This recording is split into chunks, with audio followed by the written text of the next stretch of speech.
मैं इस पटल पर सर्वप्रथम अंतर भारतीय अगीत परिषद के संस्थापक स्मृतिशेष डॉक्टर रंगनाथ मिश्र सत्य जी के प्रति अपनी श्रद्धा सुमन अर्पित करती हूँ।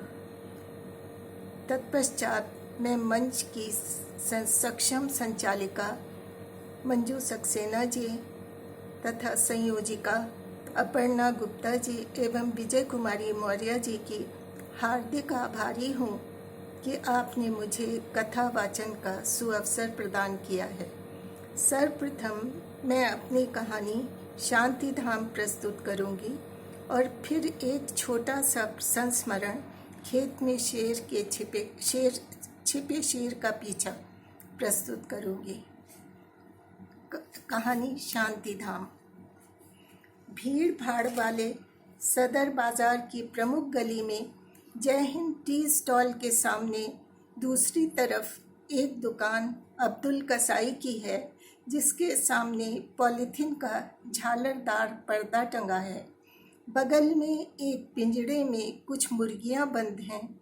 एक लड़का मुर्गियों से खचाखच भरे 2 पिंजड़े ट्रक से नीचे उतार कर रखता है और पहले से रखे पिंजड़े की बची हुई मुर्गियों को बाहर निकालकर ऊपर वाले भरे पिंजड़े में ठूंस देता है। पिंजड़े में कुछ अल्हड़ जवान मुर्गे हैं, कुछ मुर्गियां हैं और कुछ चूजे हैं। उन लाए गए चूजों में से एक पहले लाई गई अपनी माँ मुर्गी को वहां देखकर खिल उठता है। प्रसन्नता से फुदक कर वो माँ के समीप आता है। माँ के पंखों में चोंच घुसाकर वह चोंच लड़ाकर प्यार जताता है। चूं चूं करता माँ के पंखों में घुसकर बैठ जाता है। अपने बच्चे को देखने की आशा छोड़ चुकी मुर्गी माँ बच्चे के अंधकार में भविष्य की आशंका से विचलित होकर उसे अपने पंखों में दबा लेती है। 2 दिन से दाना पानी के बिना उसकी अपनी जो दुर्गति हो रही थी, वही अब उसके संतान की भी होने वाली थी। कितनी सौभाग्यशाली थीं वे मुर्गियां जिन्हें ग्राहक पसंद कर ले जा चुके थे या जिनको अब्दुल्ला का तेज चाकू हलाल कर चुका था। दोपहर होते होते तेज धूप निकल आई। पिंजड़ों पर धूप पड़ने से मुर्गियां भूखी प्यासी तड़पने लगीं।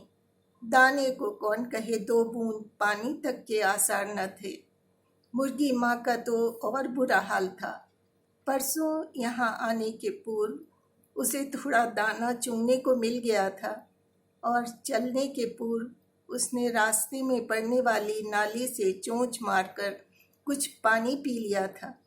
जब उसे दोनों पैर बांधकर उल्टा लटका कर लाया जा रहा था, उसे अपने पीड़ा से अधिक माँ से बिछुड़ने पर अपने बच्चों की हृदय द्रावी चीत्कारें द्रवित कर रही थीं। पिंजड़े में ढुसे हुए उसका पूरा परसों का दिन निराहार निर्जल बीत गया। कल मंगलवार था, अतः बहुत से हनुमान भक्त मुर्गी लेने नहीं आए।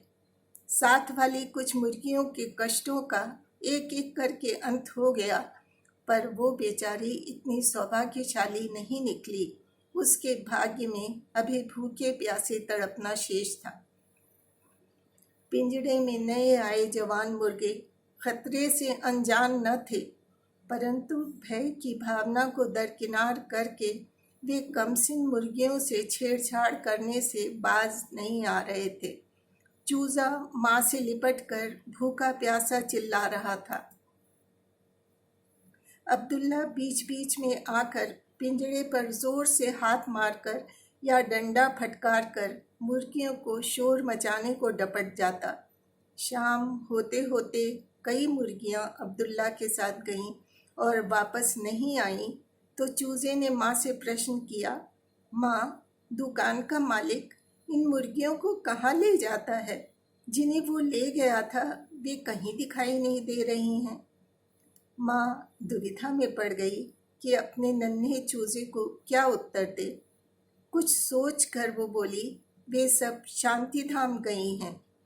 अब तक बचे हुए लगभग सभी मुर्गे मुर्गियों की स्फूर्ति एवं ऊर्जा समाप्त हो चुकी थी।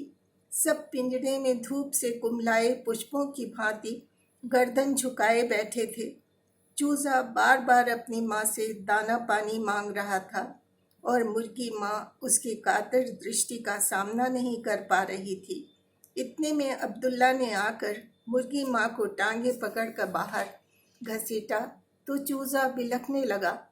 अपना अंतिम समय निकट समझकर मुर्गी माँ को अपनी पीड़ा का अंत होता दृष्टिगोचर हुआ, परंतु जब उसकी दृष्टि अपने चूजे पर पड़ी तो उसकी ममता बिलख उठी।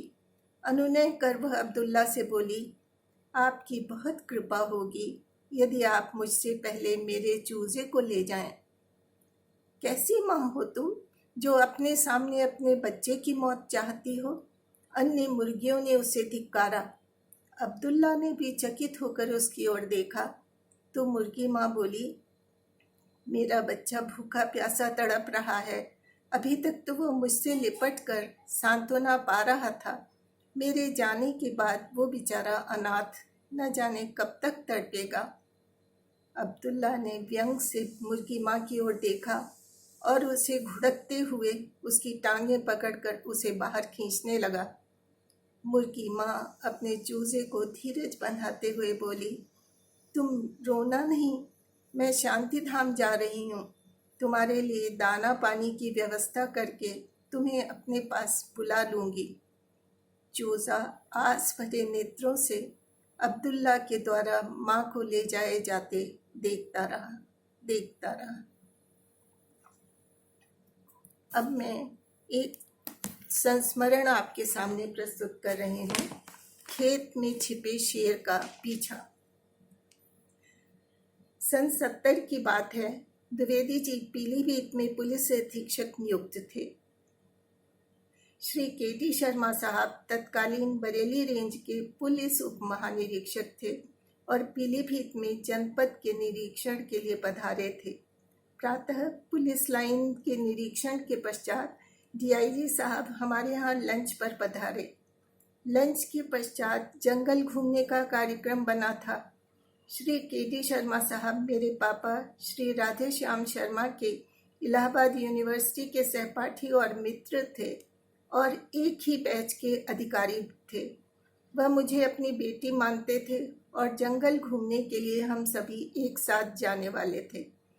पीलीभीत में उन दिनों सघन जंगल थे और शेर, भालू, हिरन, हाथी, सुअर सभी वन्य जंतुओं की भरमार थी। हम लोग 4 बजे के करीब आवास से निकल पाए। इसी समय सूचना मिली कि पीलीभीत शहर से 3-4 किलोमीटर पर एक किसान के खेत में शेर घुस आया है। उसने एक किसान को पंजा भी मार दिया है। लोगों ने खेत में शेर को चारों ओर से घेर रखा है। द्विवेदी जी और शर्मा अंकल को शेर के शिकार का कोई अनुभव न था। हम लोग जब उस स्थान पर पहुंचे तो मैंने देखा कि हमारी कार पतली सूखी नहर के समीप बनी सड़क पर खड़ी है और कुछ पुलिस के आरक्षियों के साथ इंस्पेक्टर साहब वहां पर खड़े हैं। उन्होंने लगभग 100 मीटर पर एक खेत की ओर संकेत किया और बताया, सर उस खेत में शेर घुसकर बैठा है। वो जंगल से निकला और उसने झपट कर एक गाय को पकड़ना चाहा तो एक गाय वाले ने लाठी से उसे रोका। शेर गाय वाले को घायल करके भागा तो इस खेत में छिप गया। चारों ओर से लोग घेरे हैं, अतः वह बाहर नहीं निकला है। लोग अंदर घुसने में डरते हैं। बीच बीच में शेर गुर्राकर अपनी उपस्थिति जाहिर कर देता है। द्विवेदी जी ने प्रश्न किया, घायल व्यक्ति को अस्पताल पहुंचा दिया कि नहीं? इंस्पेक्टर साहब ने उत्तर दिया, जी सर, मैंने आते ही उसे अस्पताल भेज दिया है। द्विवेदी जी ने फिर पूछा, वन विभाग के अधिकारियों को सूचित कर दिया? जी सर, वन विभाग के अधिकारियों को सूचित कर दिया है, पर इस समय कोई अधिकारी उपलब्ध नहीं है। एक गार्ड आया है, इंस्पेक्टर साहब ने सूचित किया। वन रक्षक ने पुलिस अधिकारियों को सलाम किया और बोला, साहब आप लोग बंदूक लेकर खेत के इस किनारे खड़े हो जाएं जिधर जंगल है। खेत के दोनों ओर से एक एक हाथी से हाका कराया जाएगा। बाकी आदमी ढोल आदि लेकर शोर मचाते हुए 3 तरफ से हाका करेंगे।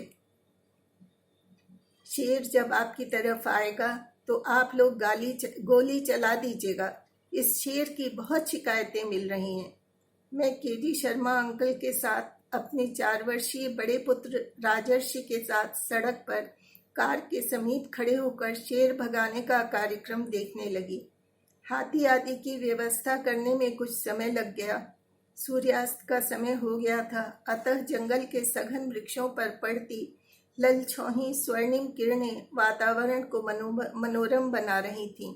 तोते, बगुले, कौवे आदि पक्षी झुंड बनाकर कलरव करते अपने घोंसलों की ओर उड़ान भर रहे थे।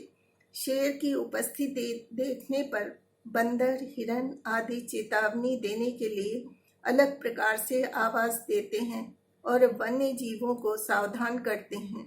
इतना मनमोहक वातावरण बीच बीच में शेर की दहाड़ सुनाई देने से रोमांचक और भयोत्पादक हो गया था। राजर्षि अपनी खिलौने की एयरगन हिला हिलाकर बड़ी उत्सुकता से बाल सुलभ भंगिमा में शेर को मारने की तैयारी कर रहा था। द्विवेदी जी, इंस्पेक्टर साहब और 2 आरक्षी उपलब्ध हथियारों को लेकर खेत के इस तरफ जमीन पर खड़े हो गए जिधर जंगल था। खेत की दूसरी ओर से 2 हाथियों के बीच में रस्सी पकड़वा कर खेत से खींची जाने लगी। 3 तरफ से लोगों की भीड़ ढोल बजाते, शोर मचाते आगे बढ़ने लगी। रस्सी की आवाज समीप आते ही शेर गुर्राते हुए आगे बढ़ जाता या इधर उधर खिसक जाता था। इतने में अंधेरा हो गया और श्री भारत सिंह, जो पीलीभीत के जानकार शिकारी थे, वहां पर आ गए। उनके आग्रह पर हाका करके शेर भगाने या शेर मारने का कार्यक्रम स्थगित करना पड़ा। बाद में भारत सिंह जी ने बताया, साहब, आप लोग क्या गजब कर रहे थे। शेर कभी कभी 10 फुट ऊंची छलांग लगा सकता है। जमीन पर खड़े होकर 12 बोर बंदूक और 303 राइफल से शिकार नहीं हो सकता। शेर के शिकार के लिए कम से कम एक 375 बोर राइफल आपके पास होनी चाहिए थी। आप लोगों को मचान या किसी ऊंची जगह पर बैठना चाहिए था। ये तो गनीमत हुई कि शेर बाहर नहीं आया। उसके एक पंजे की मार से हाथी का जबड़ा टूट जाता है। आदमी कहाँ ठहरता। ईश्वर ने बड़ी रक्षा की सबकी।